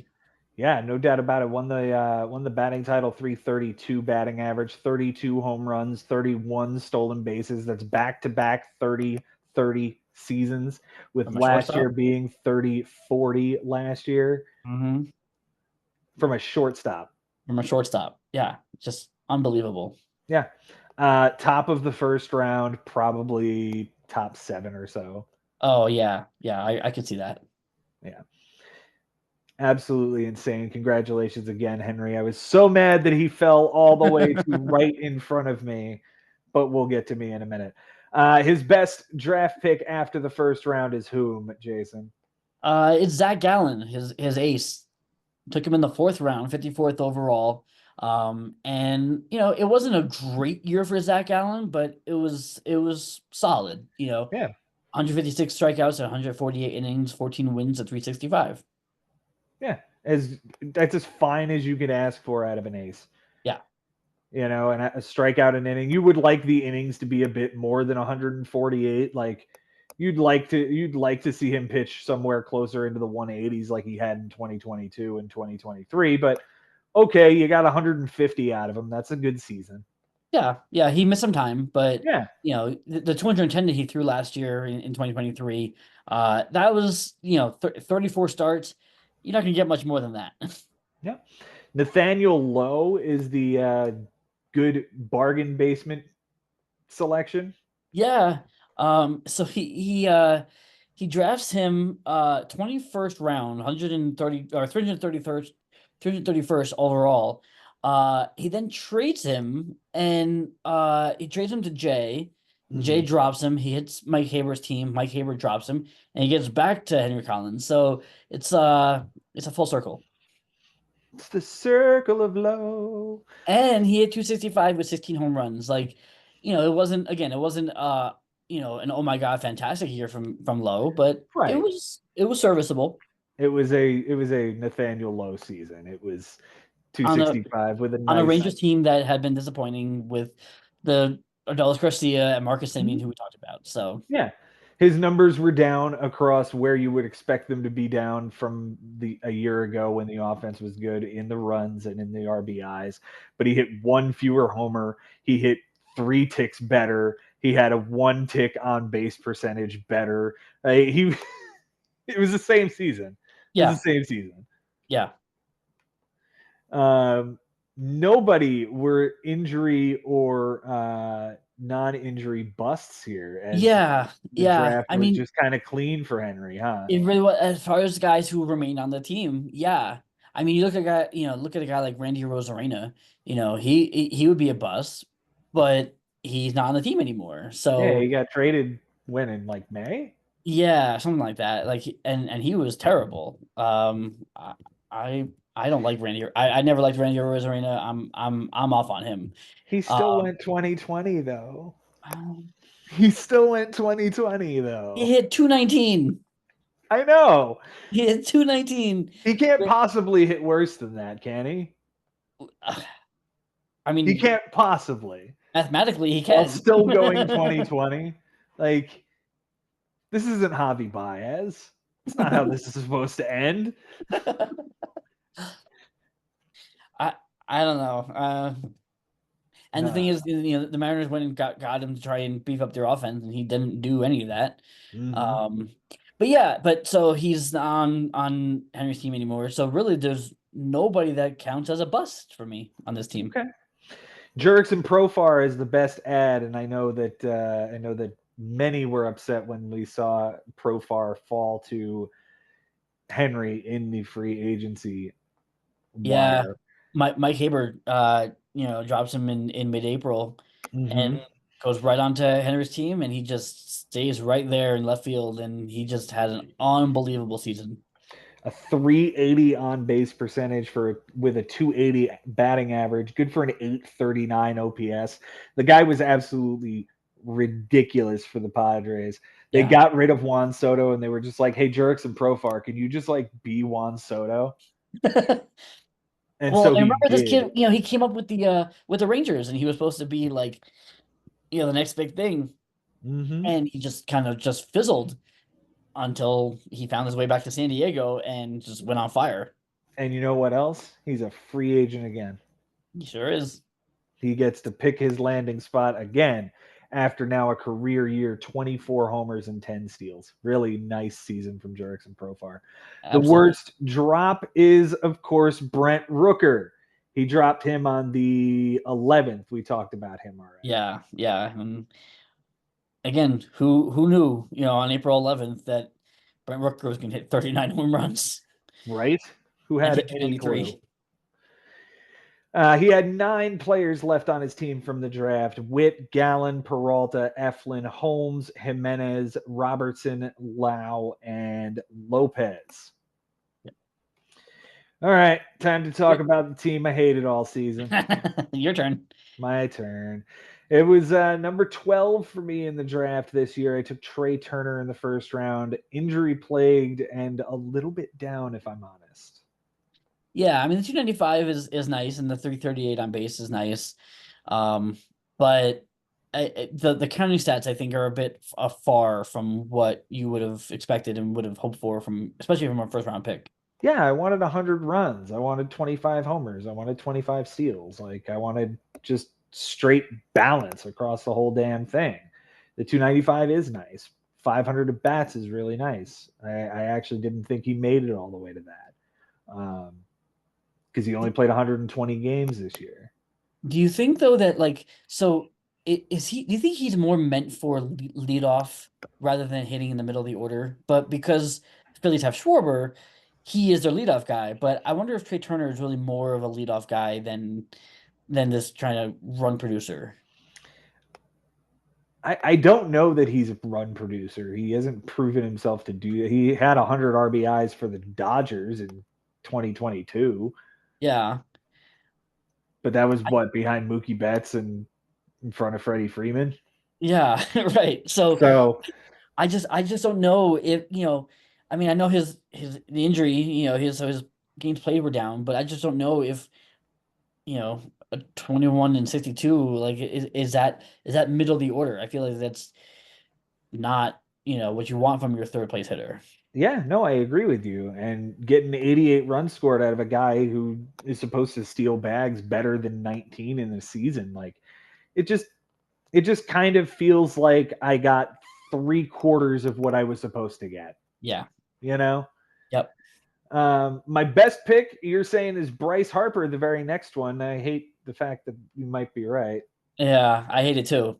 Um, but I mean he had a great season, 30 home runs, 285 with a 373 on base. Like, yeah, I Yeah, hate it. yeah. He's still going to be a turn of a pick at the turn, whether it's the first round or second round. I was happy to pair the two of them together when I did, knowing that that offense is going to click and do well. They did for the first half, and then sort of tailed off at the end, which is Yeah. exactly how my season went. And that's okay. Ride and die with the Phillies. Ride and die with the Phillies. Gross. My best value pick. You went with Garrett Cole. I counter with Seth Lugo, man. But you traded Lugo. I did. But when else are we going to talk about Well, him? yeah, he was really good. He was very, very good. I will give you that. Yeah, he pitched over 200 innings this year and won 16 games with an ERA of 3. Yeah. Look, Garrett Cole. We knew he was going to miss time at the start of the year, and you grabbed him in the 10th round and stashed him. And look, it wasn't Cole like, but it was still serviceable enough to have as a 10th round pick. Like, if you had gotten this from Garrett Cole as a second round pick, you would have been very disappointed. But as a 10th Yeah. round, this is still pretty fine. I got 95 innings, a 341 and an 8-5 record with about a strikeout an inning. Like, it was great. It was fine. Yeah. It was good number 2 with Right. him and Lugo and Framber and Marcus Stroman and Gavin Stone. That was my 5. Yeah. That was my 5. I felt really good about that. Yeah. I mean, eventually tried to throw in Jacob deGrom, but that didn't really pan out. No, that did not work. You know what else didn't work? Brusdar Gratterall, who got hurt. I thought having him and Evan Phillips was going to be the power of these two guys combined. I'll get 25 saves. Yeah. No, that didn't work out. No, he barely even pitched. He pitched 7 games this year. That's terrible. Yeah. Poor guy. Yeah. Poor guy. But I think there's still a future there. He's what, like 25 or something like that? Like Probably. he's still fine. Yeah, no, he'll be just fine. He is 26. 26. Okay. So yeah. Edward Julian also didn't work out for me. I tried to be cute at second base this year, and it didn't work out. And I had to fall back to Bryson Stott and Gleyber Torres, and that's never a spot you want to be in. Eddie Julian missed a whole lot of time because he got sent down to the minors. He was bad, and I remember when you took him, and I was like, damn, I liked him going into the season too. It just was one of those things that didn't work out. Nope. And I don't know that he's going to get another shot because the Twins might have moved on at this point. I mean, Royce Lewis is probably going to be the second baseman, so I don't know what that means for this kid. Yeah. Shout out to Jose Abreu, who did absolutely nothing and literally did absolutely nothing. Like hit absolute dog piss and got sent down and probably is out of baseball now. Oh yeah, I don't think we're gonna see him again. No. Which is amazing when you think about where he was just 2 years ago. Like he was still one of the better hitters in baseball. He was the MVP. He was the MVP in 2020. Yeah, what that's worth. But still, like this is a perennial 300 hitter, and then now he's gonna be playing with the Long Island Ducks. Yeah. Josh Hader is my best acquisition. I got 34 saves out of this guy. 3.80 ERA, but 105 strikeouts over 71 innings. I'll take that. Hell yeah, he will. For Walker Buehler? For Walker Buehler. That was great. I did drop Jackson Churio probably a bit prematurely. I dropped him on May 14th. I didn't realize it was that early in the season. That feels a bit early for me, but yeah, I probably should have hung on to that kid. Yeah, ninth round pick. Look, I dropped him too. I used my top waiver priority on him, and then dropped him. 275 average, 327 on base percentage, 21 homers, 22 steals. Damn, he could have been my center fielder all season. George Springer. George Springer. That's what I wanted. I wanted George Springer. Who fucked around and almost had a 2020 season. Like 9 guys left on my roster from the draft: Turner, Harper, Machado, Framber, Schwarber, Phillips, Santander, Cole, and Hector Neris, who came off the roster and then came back onto the roster. Good friend. Dear friend Hector Neris. You sure you don't want to trade for him? No, I'm good. All right. Jay Ferraro is up next in the 13 spot, and this is who I should have drafted. It's Jose Ramirez. He had a 40-40 season minus 1 home run because they got rained out. Yeah. On robbed. The final day of the season. He got robbed. He got absolutely robbed. Yeah. His best pick after that, who is it? It's I'm going with Seiya Suzuki. Took him in the 5th round, 77th overall, 283 with a 366 on base, 21 homers, 73 RBIs, and 16 steals, 21 doubles. He did miss some time, but when he was on the field, he was fantastic. That's better than I thought he did. Yeah. Yeah, I hadn't looked at his numbers this in depth. 63 walks in 500 at bats. So like he was really good. Yeah. He basically had the same season from last year. Yeah. Like almost the exact same amount of at bats. Yeah. And walks and homers and RBIs and runs scored and hits. But look at the steals. The steals went up. Yeah, that's great to see. That's great to see. Interesting guy that I'm going to be looking into this offseason in Seiya Suzuki. Yeah. The best pick after that, you went with Paul Skeens in the 19th. I do want to give just a little bit of love to Colton Cowser in the 25th. Yeah. Yeah. He did bounce around the league. I had him on my team too. He would have been great to have as my center fielder, but no, I decided to pull the trigger on that too. No, very fair. But I mean, Paul Skeens like in the 19th round. Yeah. Yeah, it's just juicy. All right. When else are we going to talk about Paul Skeens? All right. Man, he went 11-3 with a 196 and 170 strikeouts and 133 innings. All right, I'm going to say a name to you. And I don't know that you're going to like it, but I'm just going to say this name. Okay. The name is Matt Harvey. Do you think is it Harvey or is it DeGrom? I don't know, man. But like, because I feel like it could be DeGrom. I feel like he could have at least a few seasons of dominance before he just breaks his arm. He's 22. Like, this is if he's the Verlander of this generation, then he's starting right now and will go for the next 15, 20 years. Right. But if he's somebody like Matt Harvey, that's a flash in the pan that we see and is gone in a few years, Tim Lincecum also falls into that category. Good call. For what it's worth. Yep. You know, and he won 2 Cy's. Yeah. I mean, you know, going even further back, you know, Mark Mulder, you know, is a guy that I think of, you know, big fanfare, had a great season and fell off.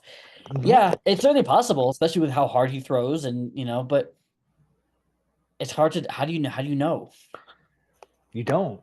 You don't. But how much helium is he going to get going into drafts next year? Where does he go as the SP? What, top 5? It could be pretty up there. Definitely top 10. Yikes.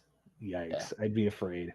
Hey, remember Jung-Hoo Lee was a guy? Yeah, for a minute. Yeah, he's the injury bust. I've had forgotten he was even a person that played baseball.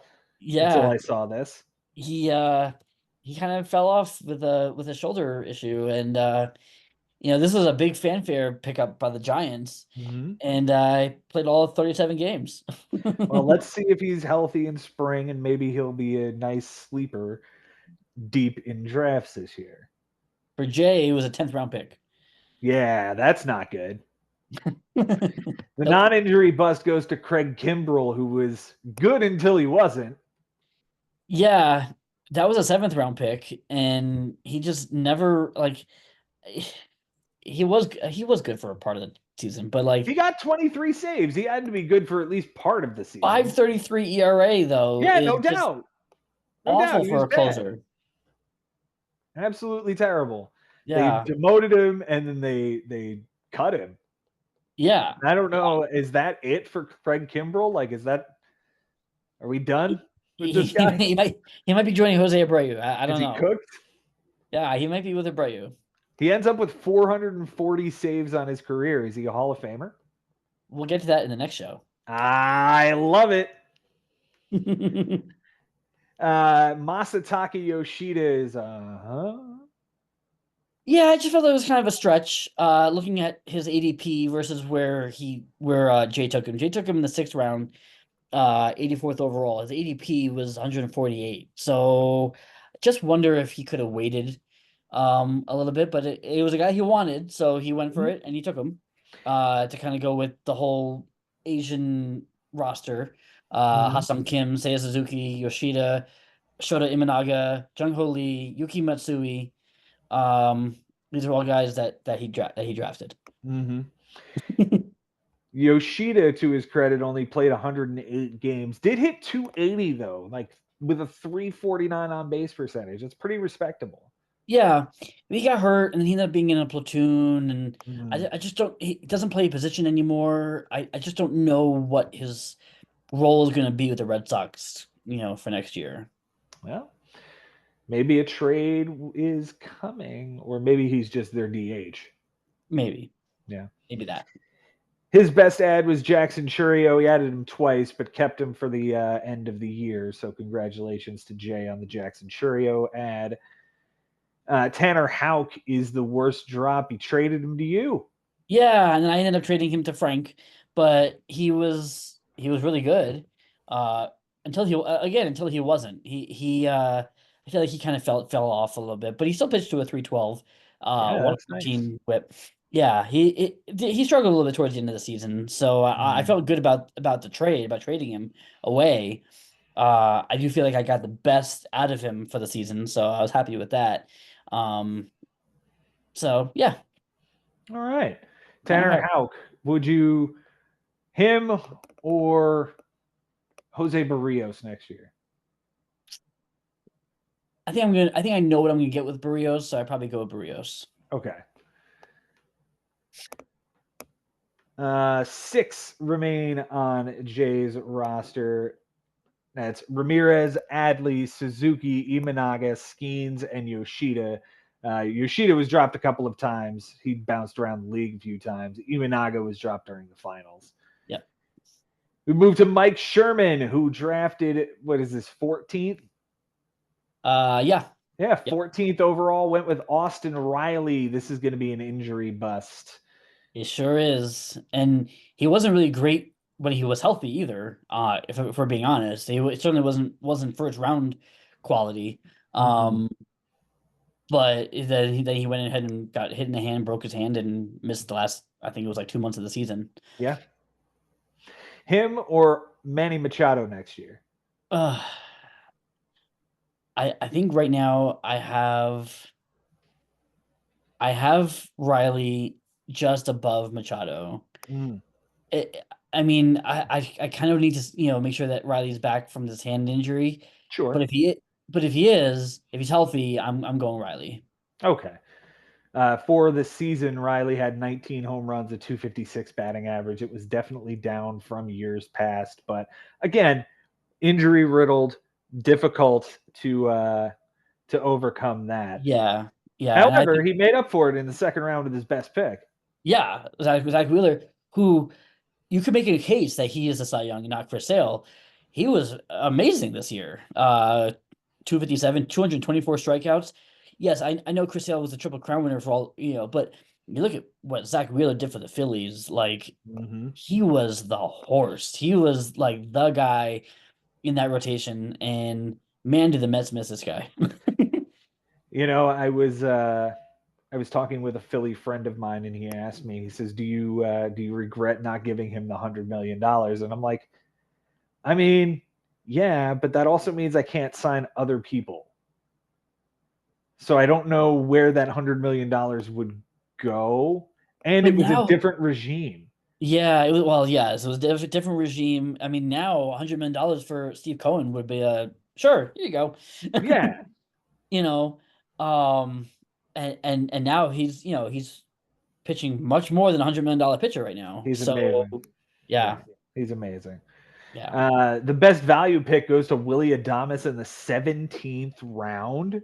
17th round for Willie Adames. Struck out a butt ton, but like 32 home runs, 112 RBIs, and 21 steals. Sure. Yeah, yeah, he's one of I think 5 or 6 guys to have more than 110 RBIs this year. Yeah. Yeah. One, 2 of them are Otani and Judge. So, and he's a free agent. Yeah, yeah, he's gonna get paid. Yeah, he is. Yeah, yeah.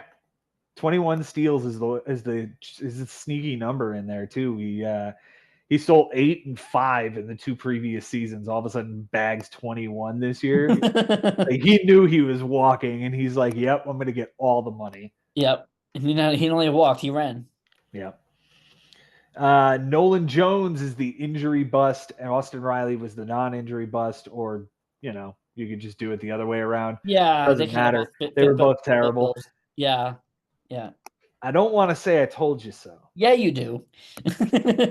You would love to say I told you I so. So don't go want to ahead and say say it. it. I don't want to say it, but I told you so. This guy was way too much helium, man. There's Yeah. no way he was going to live up to a 51st overall pick in the 4th round, regardless of whether he gets hurt or not. So I wonder then, so do we have the same feeling about Brenton Doyle? Because I feel like they have the same kind of, not skill set, but like kind of like the whole idea of it being a Colorado player playing half their games in Coors Field. They have power, speed. They're gonna play every day because who else are the Rockies gonna play? Mm-hmm. Is Brenton Doyle on the Nolan Jones path? Like, or is there something else about him that makes him more special? I need to see multiple healthy seasons from somebody before I'm ready to buy in on, Yeah, specific players. sure. This one, as far as Brenton Doyle is specifically concerned, like, he gave you 400 at bats in 2023 and showed a little bit with 10 homers and 22 bags, but only hit 203. Right. Now he's hitting 260. His expected batting average was 259. He earned every bit of that 260. I don't think I'm out on this guy, but I'm not going to give him the same helium. Like, I'm not picking him in the 4th round, man. I'm just not. Yeah, I don't think I would either. Yeah. Because if I draft him in the 4th round, that means he's got to get me 23 and 30. And that's really hard to ask for out of a dude that only did it one time in Colorado. In Colorado, but he's still in Colorado. Yeah, he is. He already drafted Abrams, so you're asking why did he draft Adames? Because Adames is going to drive in 112 runs. Right. Yeah. But on March 17th or whenever our draft was, like 2 shortstop only guys. And again, unless he knew that he was going to be trading, but then he goes and trades for Ezekiel Tovar anyway. So he still ends up with 2 shortstop only dudes. Yeah, I mean, obviously he's loving the output that he get from Adames, but from a roster construction, it just made me go, Yeah. His best ad was Bryce Terang, who stole 50 bags. That's a dude who's going to play second base next year somewhere on somebody's team. Yeah, he is. Yeah, I mean, I don't know what to make of that guy. I think he and Brenton Doyle are the same dude. well, except that Trang only hit 7 home runs. True. But yes, I mean, I get your point, and yeah, I think you're right. Like, are these guys for real? Is Terang gonna steal 50 bags every year? Is like, or are we gonna see next year be, I don't know, obscurity again? I don't know. Yeah, Right.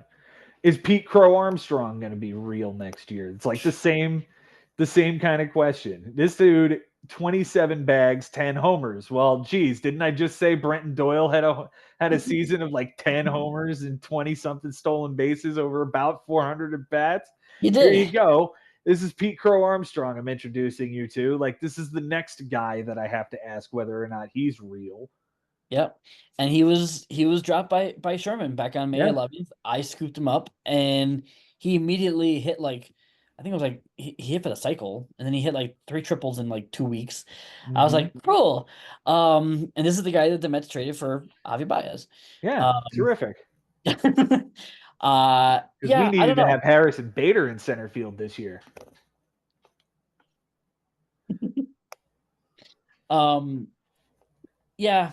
I think I'm hoping this guy is for real. Like not as a baseball fan, I'm hoping he's for real. And Yes.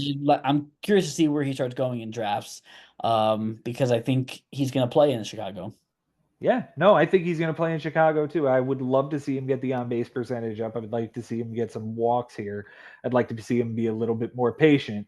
Um, but all of that being said, he's 22 years old, so let's give Right. him an I think that'll opportunity come here. like Yeah, let's give him an over time. opportunity. Yeah. 27 steals plays though. That 27 steals will play. Mhm. Sherman left 12 on his roster. Spencer Steer, Teoscar Hernandez, Adames, Nolan Jones, Alvarez, Leclerc, Severino, Horton, Wheeler, Freed, Colin Holderman, and Javier Assad. Yeah, Really? He kept Javier Assad? he did all Okay. year. And Colin Holderman. All right. Yeah. Brian Lebo, welcome to the program. Thank you for hanging out this long to listen to your team. He was number 15 in the draft, and he went with Jordan Alvarez. Later got traded for Ellie De La Cruz. So, who goes higher in the draft next year? Jordan Alvarez or Ellie De La Cruz? I would take Jordan Alvarez. I probably would too, but not by a whole lot. Yeah, but I can see people taking Ellie first, but I would go with Jordan Alvarez. Okay. Jordan, like I said, got traded. His next best pick was Corbin Burns, but I do want to give some love to Josh Naylor and Ryan Helsley. Sure. Yeah, they were both fantastic. But I mean Corbin Burns, and he look, this is his walk year, 292 ERA, 181 strikeouts, 15 wins. Bring him on to Queens. That's a way to go. Yes, please. Please. Hunter Green was his best value pick at 12 in the 12th round, number 178 overall. Hunter Green was just a really good, solid number 3 that we talked about all year with this team. He ends up with a 2.75 ERA on the season, over 150 and a third. Did they figure this guy out? He just got to stay healthy because he missed time again this year. But like, yeah, I think they may have a 102 WHIP. So he Yeah. really had no base runners on him. What's his homer to fly ball rate? Never mind. I will find that out when I start diving into the numbers. I don't need 12 to dive homers in. and 150 innings. That's pretty Only good. 12? That's really Only 12. good. Yeah. That's really good. I mean, Corbin Burns allowed 22 in 194 innings. So that's also very good. Yeah. That's also very good. All right. The injury bug bit Tommy Edman this year, his 14th round pick, and then he got traded over to the LA Dodgers and became the NLCS MVP. Great. Yeah. Screw that guy. Yeah. His non-injury bust goes to Nolan Gorman and Tristan McKenzie, 10th round and 16th round, respectively. Yeah, I think both of those guys I feel like came into the season with big expectations, especially McKenzie. Like he was so good in 2023, and then he was so bad this year. Yeah. Who knows what you're going to get out of this kid next year. But I think he's got a rotation spot. I think so too, because nobody really took it this year. Like, Tanner No, Bybee wasn't great. they Gavin just Williams played a wasn't great great. bullpen. Yeah, exactly. Yeah. For Levo, his best acquisition is Ellie De La Cruz by far. He did not, in fact, drop anybody that of note. Is that what I'm No. gathering here? Yeah. Anybody he dropped or traded away, really, I mean, like I guess Jordan, but he got Ellie De La Cruz for it. So Mm-hmm. like it worked out. It really, all of his moves, all of his drops, all of his trades, they worked out for him in that way. I gotcha. 12 guys remain on the roster: Real Muto, Edmund, Pham, Jazz, Marte, Bell, Hunter Green, Andres Munoz, Ryan Helsley, Corbin Burns, Tyler Glasnow, and Tristan McKenzie. Finally, Jason, we're here and we can talk about your draft. Oh, good. Because you know what? I did not like my draft one bit. Spencer Strider kicked it off for you at number 16, and we know what happened with him. We might see him in 2025. Yeah, and you know what? I mean, again, say all you will about Ronald Acuna, but at least you got 50 games out of him. I got all of 2 starts, 9 innings as Spencer Strider. That is devastating. Your next best pick is what? Is Salvador Perez. Or is that who I went with? No, Edwin Diaz. I went with Edwin Diaz, who I know everybody is like, he is horrible. Mets should not have him be the closer. You know what? Yes, he had a very up and down year, but all told, like from what we got out of him, from what I got out of him, I was happy with it. Okay. I mean, you got 20 saves, 84 strikeouts over 53 innings, and a 3.5 ERA. He was a perfectly fine anchor to your bullpen. Yes, and again, like, I, did I was that who I wanted when I took him? No, but it was kind of the point of the draft where I kind of either was going to take him or I was not going to have a closer. Hmm. So it was him, and yeah, he was hurt part of the year. He got suspended for sticky stuff. He's coming back off of the knee injury.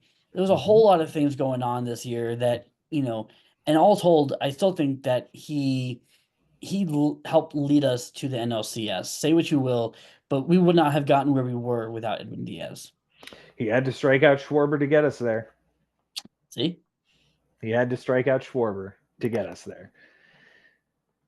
Oh no, Salvador Perez was your best value pick Yeah, 10th in the round. 10th round. Really 10th nice round. pick there.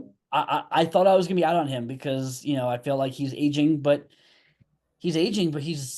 a fine wine because he's Mm-hmm. still putting up numbers. I mean, 27 home runs, 104 RBIs, a 271 average, and he's still catching games. Like, yeah. So I don't know where I'm in on him going into next year because he's only getting older, but Right. he balled out for me this year.